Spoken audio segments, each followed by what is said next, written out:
کہ ہم اللہ سبحانہ و تعالیٰ کی عبادت کر رہے ہیں۔ آج جو میرا موضوع ہے، آپ حضرات کو جس موضوع کے اوپر گفتگو کرنا ہے وہ عملیات کی دنیا ہے، عملیات کی دنیا، کہ قرآن اور احادیث میں اس کی کیا اہمیت ہے عملیات کی، اور اس کو کون کر سکتا ہے اور کون نہیں کر سکتا۔ عملیات کی کیا اہمیت ہے، اس کی کیا ثبوت ہے، اور پھر یہ کون کر سکتا ہے۔ کسی کو ایک شخص کے لیے شخص اس کا ٹھیکہ لے یا ہر بندہ کر سکتا ہے، یا جن لوگوں نے عملیات کی دنیا کو اپنا کر، جنہوں نے موکلین کے دعوے کر چکے ہیں، انگوٹھوں میں سب کچھ دکھانے کے دعووں پر اتر چکے ہیں، اور حساب کتاب کی دنیا میں اپنے لیے انہوں نے گاڑیاں کوٹھیاں حاصل کر چکے ہیں، ان کی کیا حیثیت ہے، قرآن و حدیث سے ان کا کیا ثبوت ہے، وہ میں آپ حضرات کو بیان کروں گا۔ سمجھ آئے؟ تو پہلا پہلو میں اس کی ثبوت کے اوپر بیان کروں گا کہ عملیات قرآن و حدیث سے ثابت ہے اور اس کا وجود ہے، اور اس کے وجود ہے تو چند لوگوں نے اس کا ٹھیکہ کیوں لیا ہے، باقی کیوں ان کے ہاتھوں شکار ہو رہے ہیں، اس پر میں آپ کو دلائل دوں گا۔ پھر جو لوگ بہت زیادہ ٹھیکیدار بن چکے ہیں موکلین کے دعووں پر، اس پر بھی آپ کو میں قرآن حدیث سے اس کی ثبوت دوں گا۔ تو میں نے جیسے قرآن مجید فرقان حمید کی بھی آیتیں پڑھی ہیں، سورہ فلق، سمجھ آئے جی؟ عملیات ہے، آپ کو جادو بھی لگ سکتا ہے،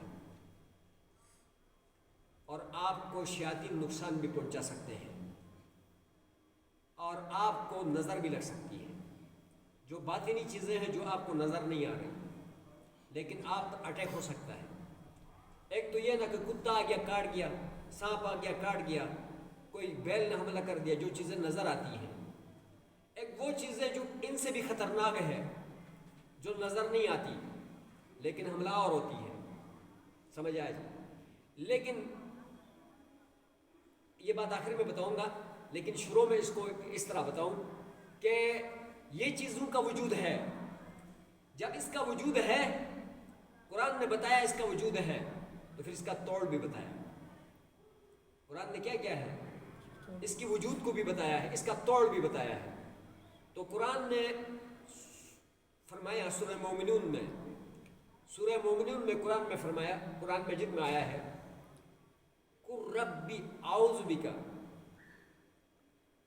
من ہمزات الشیاطین وقل ربی اعوذ بک رب ان یحضرون۔ ایک جگہ میں اس طرح ہے، وقل ربی اعوذ بک من ہمزات الشیاطین، کہہ دیجئے اے میرے رب میں تیرے پناہ میں جاتا ہوں، مجھے حفاظت دیجئے، یعنی شیاطین سے، شیاطین کے وسوسوں سے، ان کے مکر سے، ان کے خطرے سے مجھے حفاظت دے دینا، مجھے امن دے دینا، میں تیری پناہ چاہتا ہوں، میں تیرے امن میں آنا چاہتا ہوں۔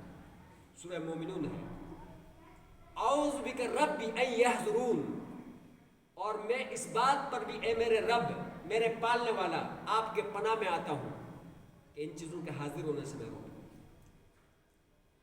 اس آیت سے، سورہ مومنون کی اس آیت سے کیا پتہ چلا کہ شیاطین کا آپ کے اندر استحضار ہو سکتا ہے، آپ کے اندر شیاطین عمل دخل کر سکتے ہیں، اور آپ کے اندر آپ کے نظام کو خلط مرد کر سکتے ہیں۔ ایک اور جگہ میں آیا ہے، اللہ نے فرمایا یتخبطہ الشیطان من المس، مس کہتے ہیں اس طرح ہاتھ لگانے کو، انسان کو خلط مرد کر دیتا ہے، ڈیمیج کر دیتا ہے شیاطین ایسے ہاتھ لگا کے دبوچ کے۔ سمجھ میں آیا؟ ایک آیت سے یہ معلوم ہوا کہ شیاطین آپ کے پاس حاضر ہو سکتے ہیں، آپ کو وسوسے ڈال سکتے ہیں. یتخبطہ الشیطان من المس، اس سے یہ ثابت ہوا کہ شیطان دبوچ کے بھی آپ کو ڈیمیج کر سکتا ہے. سمجھ آیا جی؟ اور اس کے علاوہ یہ جو سورہ فلق ہے، قل اعوذ برب الفلق من شر ما خلق ومن شر غاسق اذا وقب ومن شر حاسد اذا حسد ومن شر النفاثات فی العقد ومن شر حاسد اذا حسد. یہاں 3 چیزیں اللہ نے بیان کی ہیں جو ان 3 کیٹیگریوں سے تعلق رکھتے ہیں. قل اعوذ برب الفلق، میں صبح کے رب کے پناہ میں جانا چاہتا ہوں. من شر ما خلق، ہر اس شر سے جو اس نے کیا ہے، بنایا ہے. اللہ نے شرور بھی بنایا ہے، اللہ نے خیر بھی بنایا ہے. تو یہاں فرمایا کہ اللہ میں تیرے ہی صبح کے رب کے پناہ میں جاتا ہوں ہر اس شر سے جو اس نے کیا ہے، بنایا ہے. قل اعوذ برب الفلق من شر ما خلق ومن شر غاسق اذا وقب، اور فرمایا کہ ہر اس شر سے پناہ میں جانا چاہتا ہوں جو ڈھانپنے والا ہے رات کو اندھیروں کی صورت میں. جب اندھیرا ہو جاتا ہے تو شر اور کیا ہو جاتے ہیں، پھیل جاتے ہیں. نبی علیہ الصلوۃ والسلام کی ایک روایت ہے، فرمایا کہ مغرب کے بعد اپنے بچوں کو باہر میں نکالو، شیاطین جنات کیا ہو جاتے ہیں، شرور پھیل جاتے ہیں. جب اندھیرا ہوتا ہے تو شر پھیل جاتے ہیں. تو فرمایا من شر غاسق اذا وقب، ہر ڈانپنے والے کا شر سے جو کو ڈانپ لے، اندھیرا چھا جائے. سمجھ آئے؟ من شر غاسق ومن شر النفاثات فی العقد ومن شر حاسد اذا حسد. دوسرا، ہر گروہ کے اندر پھونکنے والیوں کے رب سے، یہاں جادو کا ذکر ہے. اس کو کہتے ہیں ہم لوگ یعنی بیان الخاص مراد العام کے قبیل میں سے ہے. یہاں وہ پھونکنے والیوں کی شر سے، گروہ کے اندر پھونکنے والیوں کی شر سے، تو وہ گرے لگا کے جادو کرتے ہیں. وہ نبی علیہ الصلوۃ والسلام کو اوپر لبید بن عاصم نے بالوں کو اوپر جو ہے نا وہ گرے لگا کر 11 گرے لگا کنگھی کے ساتھ لپیٹ کر ایک کنویں کے اندر دفن کیا تھا. سمجھ آیا جی؟ تو وہ یعنی پھونکنے والیوں کی شر سے، یعنی یہاں سے جادو مراد ہے. یہاں خاص مقام بیان ہوا لیکن اس سے عموم مراد ہے، عام جادو مراد ہے. یہاں سے جادو بھی ثابت ہوا. پھر اس کے بعد آگے جا کر یہ ہے کہ ومن شر حاسد اذا حسد، حسد کرنے والے کی شر سے جب وہ حسد کرے. یہاں نظر مراد بیان ہوا ہے، یعنی جنات من شر غاسق اذا وقب میں جنات کا پہلو بیان ہوا، شرور شر بیان ہوئے کہ جنات کے حوالے سے بھی آپ کو نقصان ہو سکتا ہے. ومن شر النفاثات فی العقد میں جادو کے ذریعے سے بھی آپ کو نقصان ہو سکتا ہے. ومن شر حاسد اذا حسد، حسد کرنے والا، تو حسد کرنے والا ہی تو نظر لگاتا ہے کہ ایسے غور سے دیکھتا ہے اور اندر سے جلتا مرتا رہتا ہے تو اس کی نظر لگ جاتی ہے. سمجھ؟ تو یہاں سے نظر بیان ہوا ہے. سمجھ آئے؟ نظر لگ جاتی ہے. تو یہ تو ہو گیا. اسی طرح باتھ روم میں جانے کے لیے جب دعا ہے، ہاں وہ دعا کیا ہے؟ اللہم انی اعوذ من الخبث والخبائث. وہ گند جگہ ہوتی ہیں، وہاں اندر شیاطین جنات ہوتے ہیں. سمجھ آئے جی؟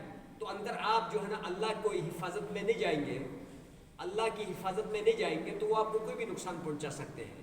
اس لیے نبی علیہ السلام حکیم تھے، انہوں نے فرمایا کہ اللہ کے ساتھ لے کے جاؤ گا، مطلب اللہ کی حفاظت کو ساتھ لے کے جاؤ، اپنا آپ کو اللہ کے حوالے کر کے جاؤ.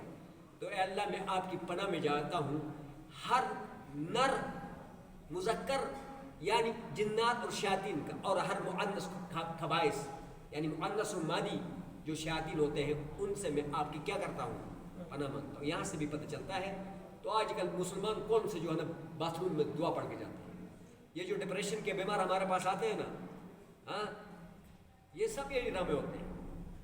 وسواس جو ان کے دماغ میں ہوتے ہیں، یہ شیاطین ان کے دل میں وسوسے پیدا کرتے ہیں.